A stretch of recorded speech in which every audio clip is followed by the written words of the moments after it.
y también se llama cardiología intervencionista. ¿Okay?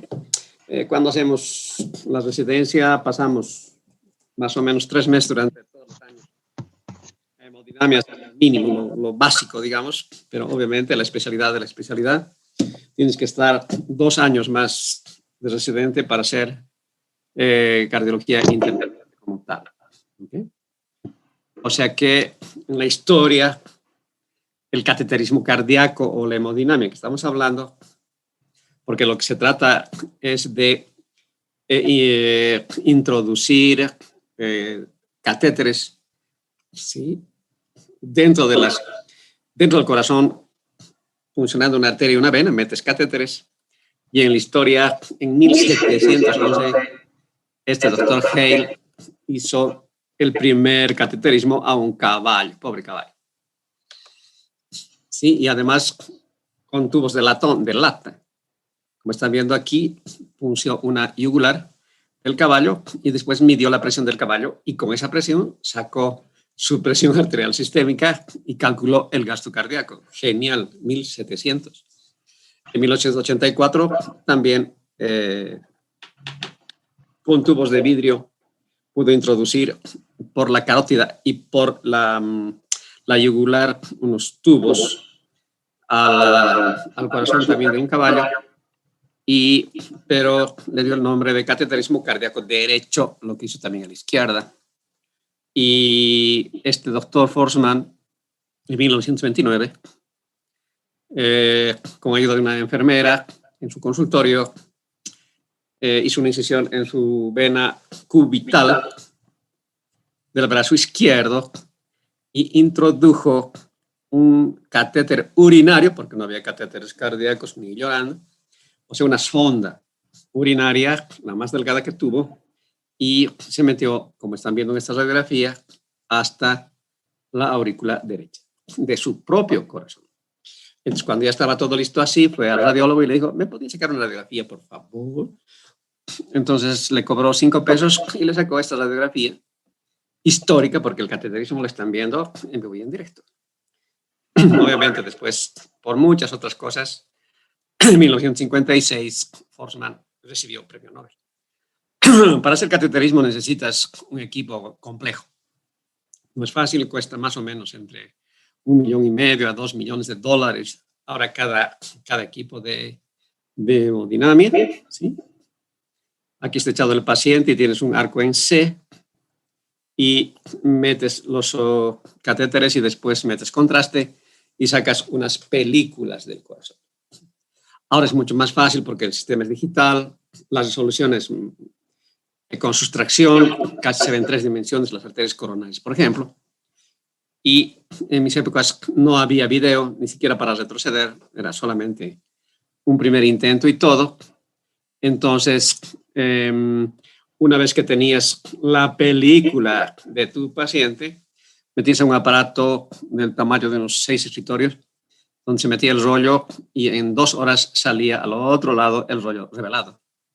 Y después, cuando ya tenías el rollo revelado de tu paciente con todos los datos de hemodinamia, de cateterismo cardíaco, llevabas a este aparatito que se llama el Tagarno.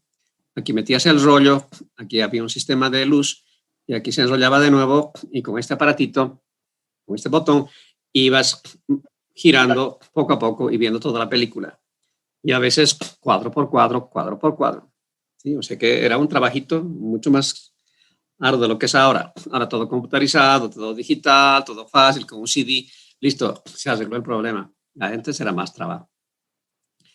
Entonces, tú puedes hacer funciones para tener acceso al corazón o por la vena o una arteria femoral o también por el brazo, digamos, por la radial, que ahora está de moda. Es muy fácil meter catéteres por la arteria y la vena radial. ¿Okay? Entonces, se hace una punción. Aquí están viendo una punción que se llama técnica de Judkins a la femoral y después colocas un introductor y por ese introductor comienza a meter los catéteres. ¿Okay? Entonces, hay 2 tipos de abordajes, lo que se llama cateterismo cardíaco derecho, que es por vía venosa, y el cateterismo cardíaco izquierdo, que está por la vía arterial. Aquí, como ejemplo, podrían ver ustedes que, digamos, el catéter está avanzando por la vena hipogástrica. De la hipogástrica se pasa la femoral, ¿no es cierto? De la femoral hipogástrica, de la hipogástrica a la vena cava superior, perdón, sí, a la vena cava inferior, de la vena cava inferior, de la aurícula izquierda, aurícula derecha. De la aurícula derecha te das un poquito la vuelta, entras al ventrículo derecho, del ventrículo derecho te das la vueltita y entras a la arteria pulmonar, y de la arteria pulmonar sigues empujando hasta el fondo.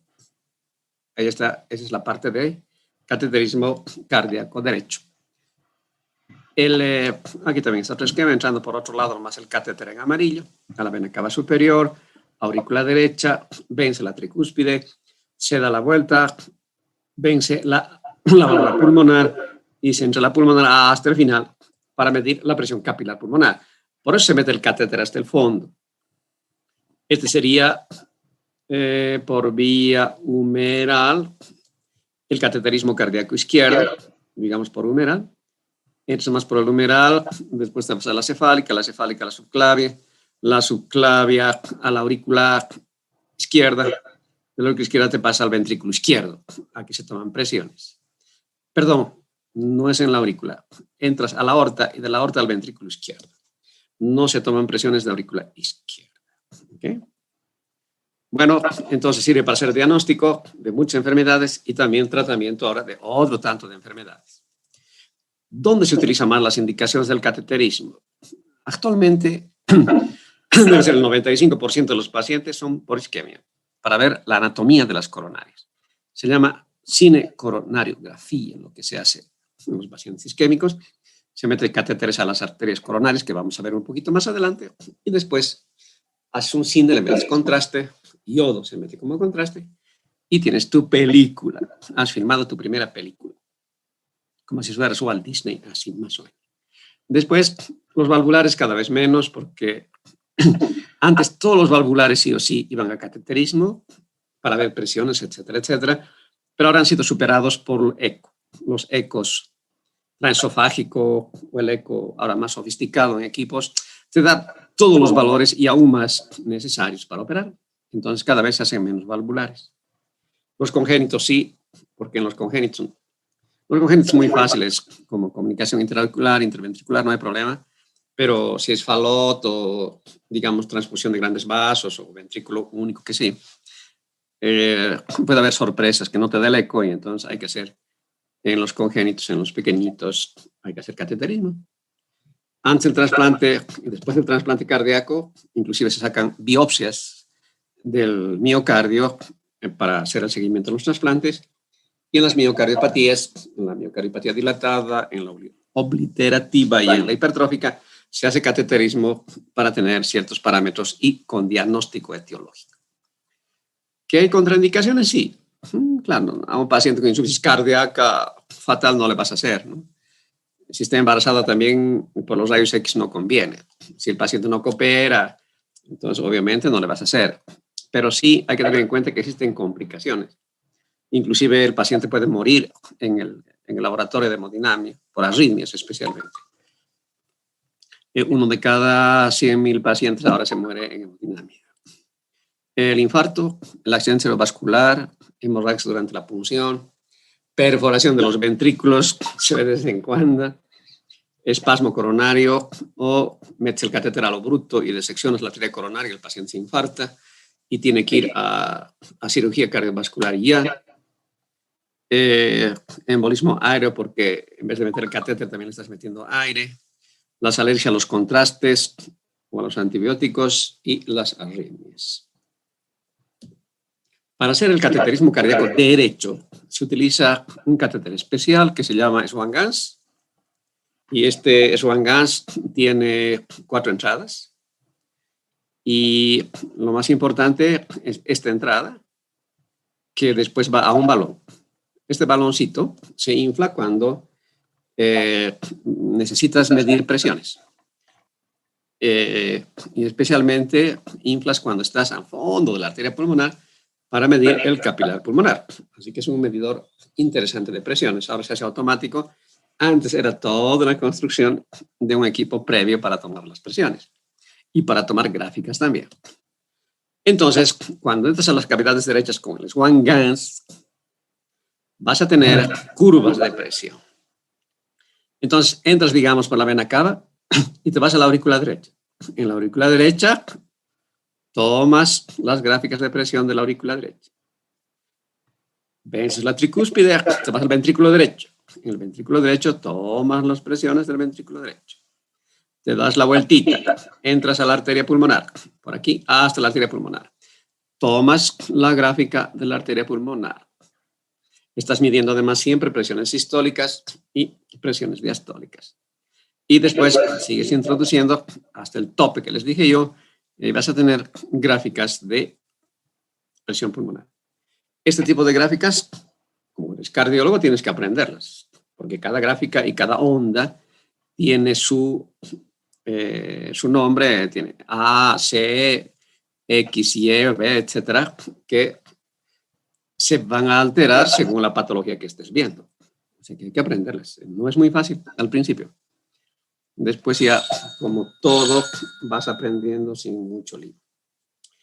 Ok, y entonces aquí está otra vez el ejemplo, nada más, de el baloncito, aquí, el Swan-Ganz, que está entrando a la aurícula derecha, su gráfica, sigues entrando, inflas el balón,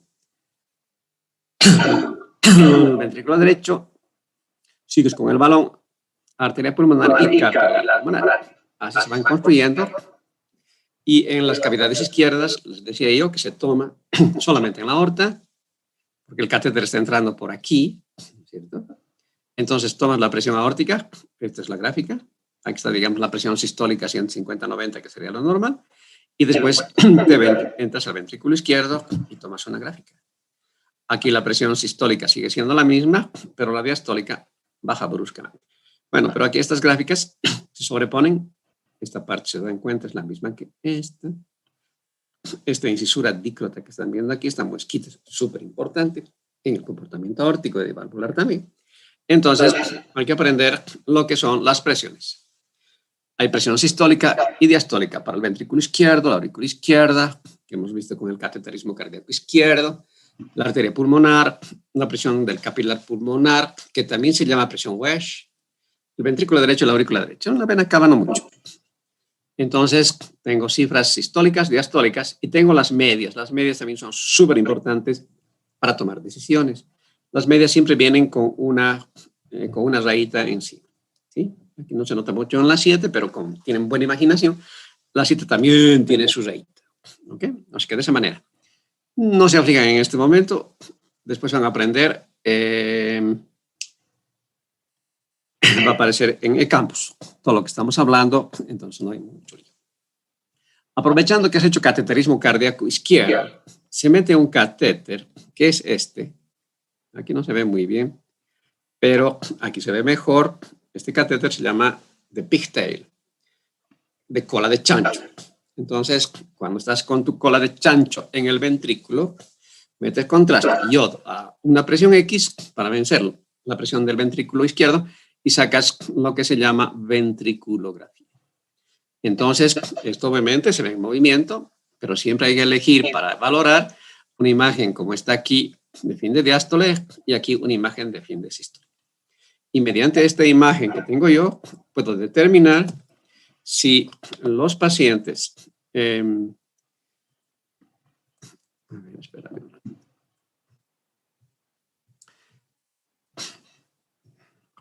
Bueno, vamos a ver. Aquí hay otra imagen de fin de sístole y otra imagen de fin de diástole. Aquí otra más clarita, fin de sístole, fin de diástole. Ahí está mejor el catéter de pigtail que están viendo, ¿sí? Este es en sístole, este es en diástole. Y después sobrepones las imágenes de sístole y diástole y puedes ver, y también analizando su movimiento, si tiene un movimiento normal todo el corazón o hay zonas de hipoquinesia. Puede haber solamente en la cara inferior hipoquinesia o en la cara anterior, en la cara lateral alta, hipoquinesia o aquinesia. Aquinesia A sin movimiento, hipo poco, ¿no ve? Fácil, es griego, hay que aprender griego. ¿Saben griego? Seguro que no saben griego. no saben el alfabeto griego, alfa, beta, gamma, delta, epsilon, iota, kappa, lambda. No saben, ¿no? No han aprendido griego. Ya, ni vuelto. Entonces, en esta imagen de akinesia, tengo más o menos un movimiento ventricular inferior, pero aquí tengo una zona que no se mueve. Esto es típico de un infarto. Los infartos son muertos del corazón, por tanto, ni se mueve su ventrículo. Ok, eso sería en cuanto a ventriculografía.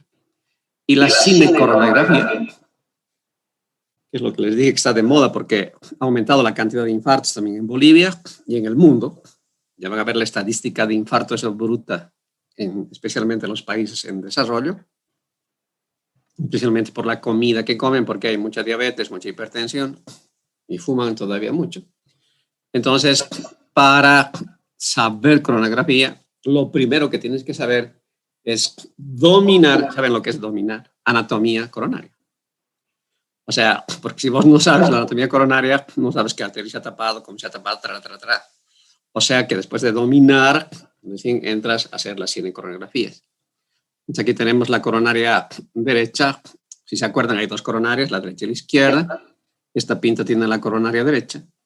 Es la arteria del nodo sinusal. Esta puede ser la arteria del nodo auriculoventricular o esta, ¿sí?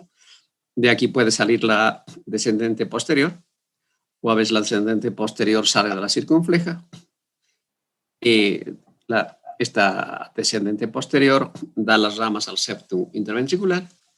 Y la coronaria izquierda tiene un tronco común y tiene una arteria que es la más importante de todas, que se llama interventricular anterior o descendente anterior, que da algunas diagonales y algunas septales, y esta que es la circunfleja. O sea, la coronaria izquierda tiene dos arterias, la circunfleja y la descendente anterior, que dan algunas septales, pero lo más importante, que dan las marginales. Estas imágenes son en 3 dimensiones. Eso también hay que tener en cuenta, no es una dimensión plana. Se puede analizar en forma plana, pero hay que tener en cuenta que tiene 3 dimensiones. Este hombre, el doctor Sons, en el 58 comenzó a hacer cinecoronografía. Y primero hizo la derecha porque es más fácil cateterizar. Y esta es la primera imagen de una coronaria derecha. Es historia. El 30 de octubre de 1958. Después Sons perfeccionó su método, ¿sí? Las imágenes fueron cada vez más claras y ahí se conoció con el doctor René Favaloro, quien después hizo el primer bypass aortocoronario gracias a estas arteriografías. Y les voy a mostrar una foto de Sons con el doctor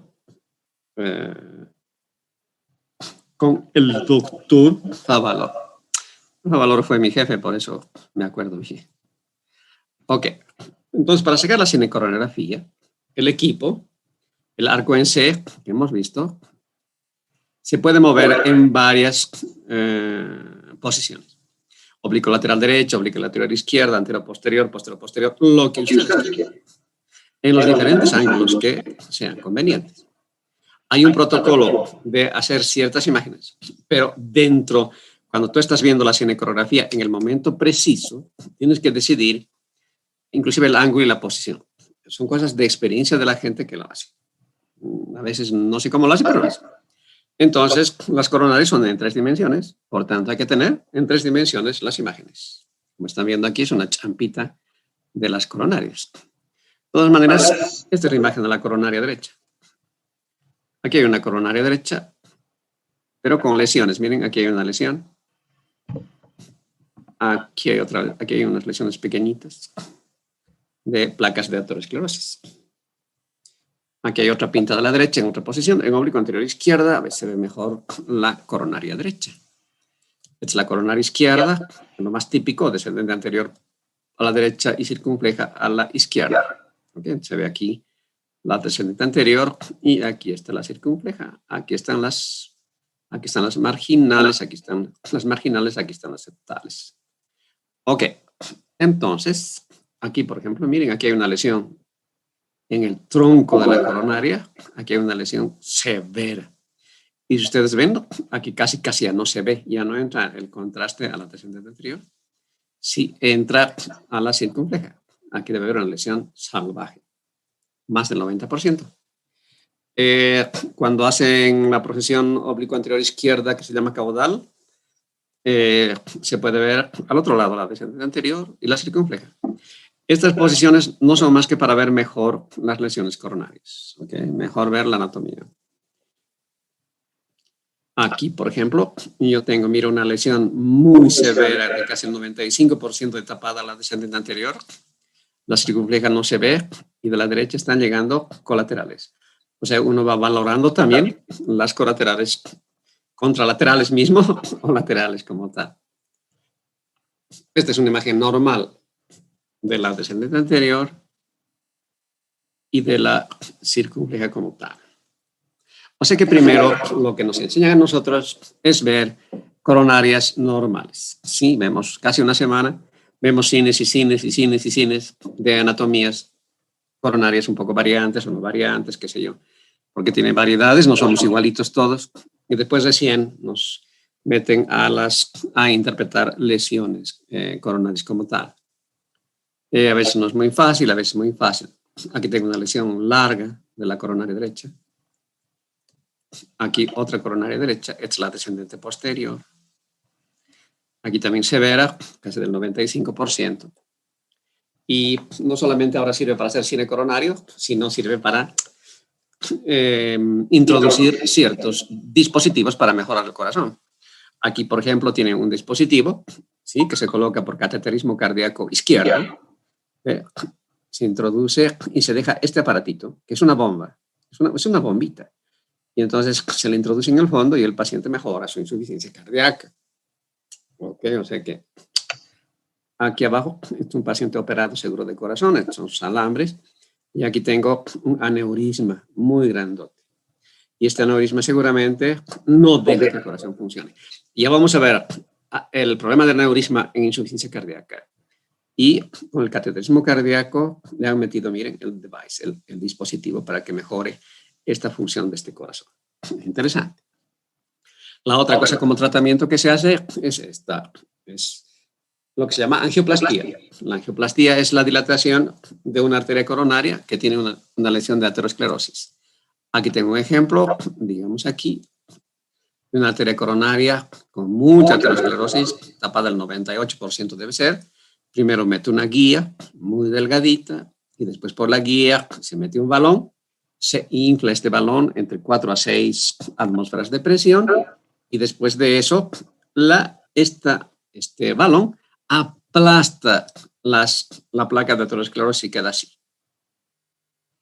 Este fue el principio.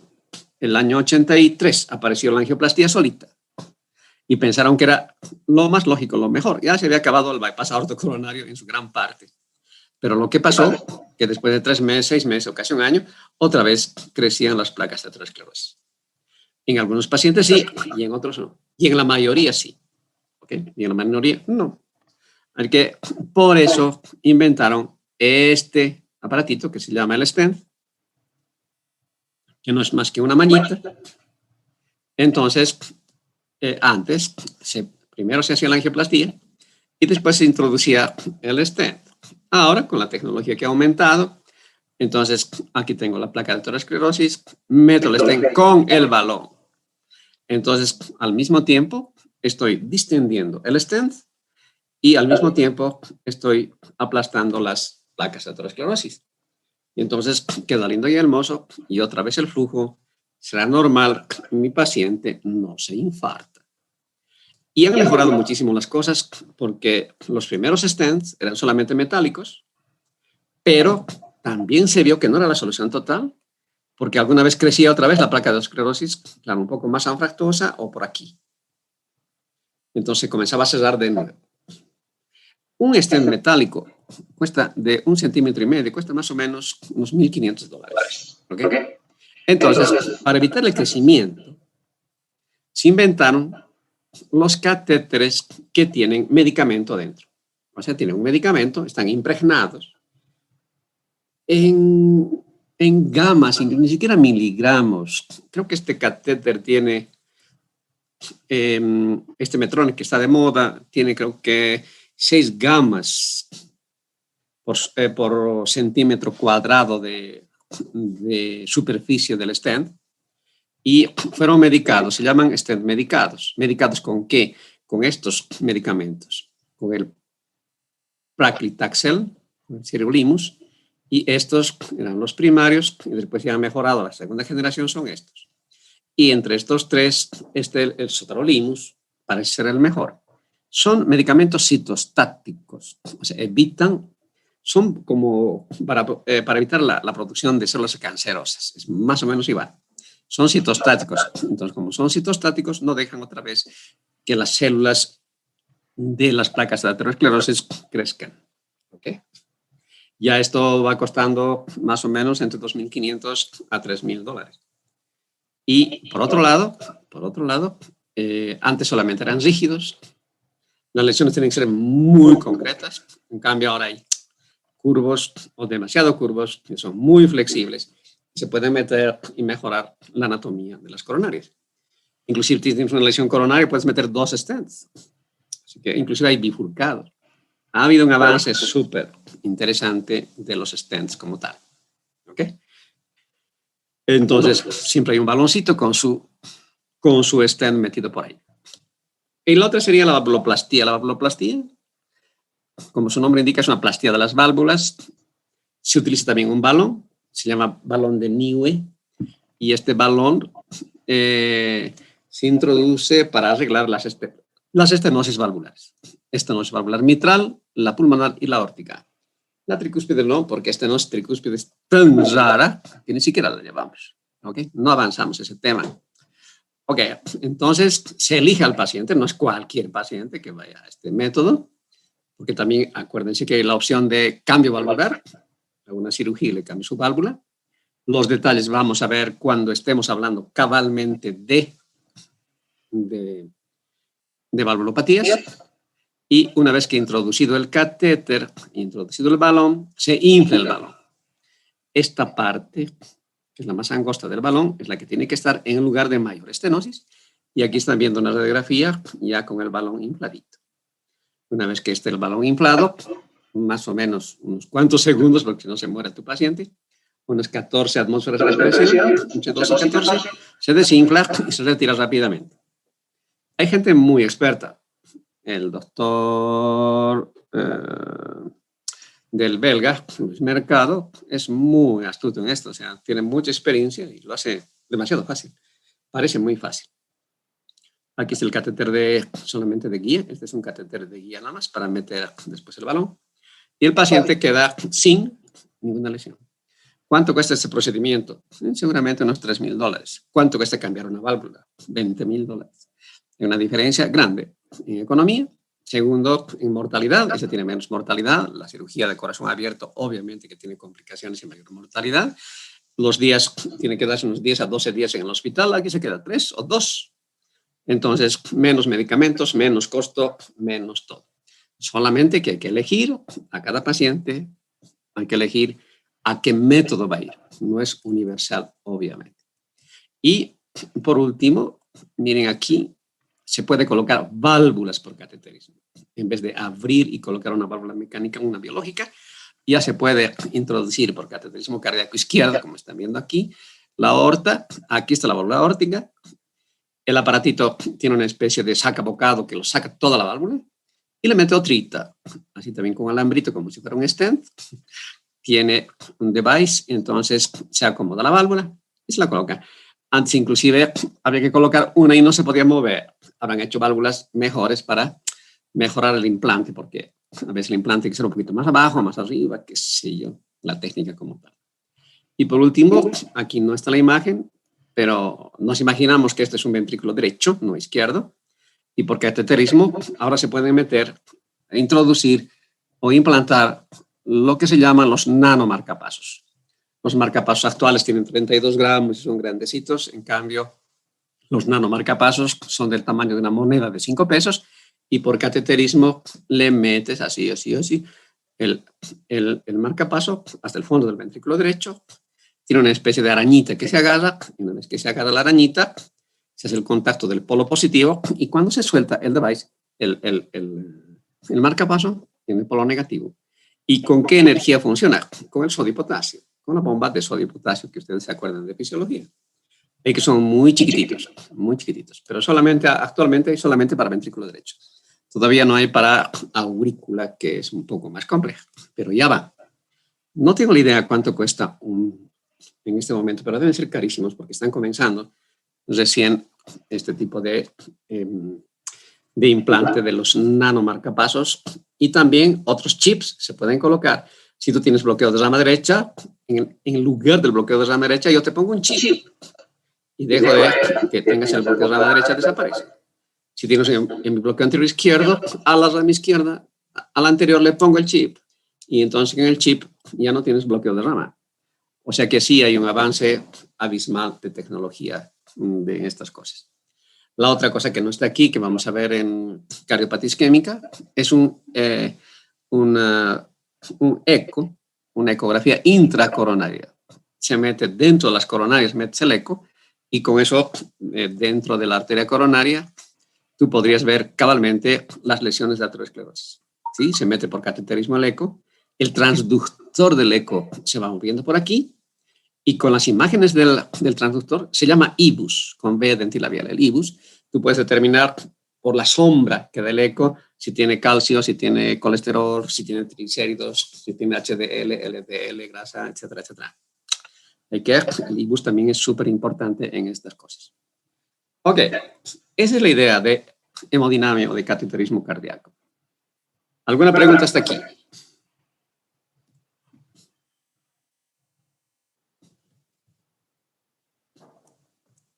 Doctor, una pregunta. 12 menos cuarto, vámonos. ¿Qué? Dime. Doctor, persona que tiene stents, ¿cada qué tiempo tiene que hacerse los controles para ver si está bien? O si tiene... Sí, es importante. Más o menos al año se podía hacer una nueva cinecoronografía para saber cómo están los stents. ¿Sí? Ese puede ser un detalle. Y la otra, después de eso ya depende de los síntomas, porque si no tiene síntomas, si no tiene otra vez angor, si no tiene angina de pecho, si no tiene dolor precordial, quiere decir que el stent está bien. Entonces, bueno, tranquilo, me quedo porque el stent está bien y yo voy a sobreentender que el stent está bien.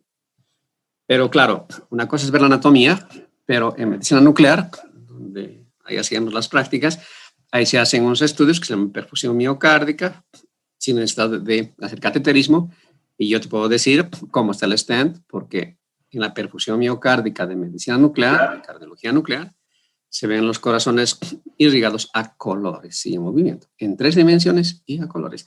Y entonces ahí se pueden hacer los controles de estos stents sin necesidad de hacer arteriografía.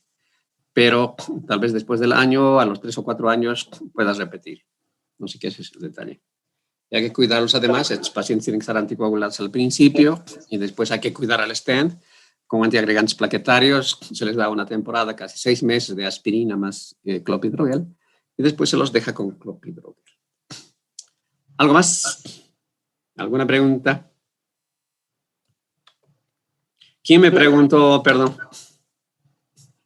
Hágalos, doctor. Ya, Gilda, ¿cómo estás? Ya, ok. ¿Algo más, algo más? Nada más. Muy bien. Entonces, nos vemos algún día. Si no nos da COVID, nos vemos ¿con ustedes cuándo? El martes, el jueves. Y el jueves veríamos entonces ecocardiografía. ¿Ok? No te va más feito, pero bueno, hay que ver igual. Listo, entonces, si no hay otras preguntas. Doctor, una preguntita más. Y dime, Belén. En la angioplastia, ¿cada cuántos años se hace cambio o es de por vida el stent? El stent puede estar toda tu vida si lo cuidas.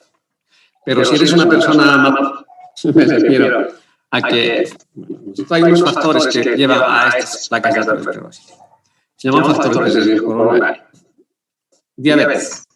Si no controlas tu diabetes, tu stent no va a vivir mucho. Hipertensión. Si es hipertenso, tu stent no va a vivir mucho. Vivir es una manera de decir, ¿no? Si tienes dislipidemia, colesterol y triglicéridos altos, si no se controlan, tu stent se va a tapar de nuevo. Si eres obeso y no bajas de peso, igual. Si eres sedentario y no y no caminas también. Y tal vez lo más importante es el cigarro. Si sigues fumando, estás perdiendo todo el tiempo. Bueno, igual, si fumas, te vas a morir. Es una cosa buena. Vas a morir de cáncer, ¿no es cierto? O de infarto, porque eso va a conducir. Y vamos a ver cómo la nicotina daña las arterias coronarias. Entonces, si no te corriges en esas cosas y sigues adelante con esos factores de riesgo, las cosas no son buenas. Pero sí, si está controlada tu diabetes, si está controlada tu presión, si dejaste de fumar y todo lo demás, si haces ejercicio, porque es importante el ejercicio, el sedentarismo es malísimo, entonces las coronarias van viviendo mucho tiempo, mucho tiempo. ¿Okay? Así que no hay problema de cuidar tus coronarios. Pueden durar hasta que te mueras por otra cosa. Te atropella un carro y listo. Escuchas las crack. Ese crack es del stent que está aplastado.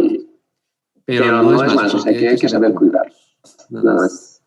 Está bien, gracias, doctor. De nada. Ok, nos vemos de aquí a unos días. Chao, chicos, que les vaya bien. Gracias, doctor.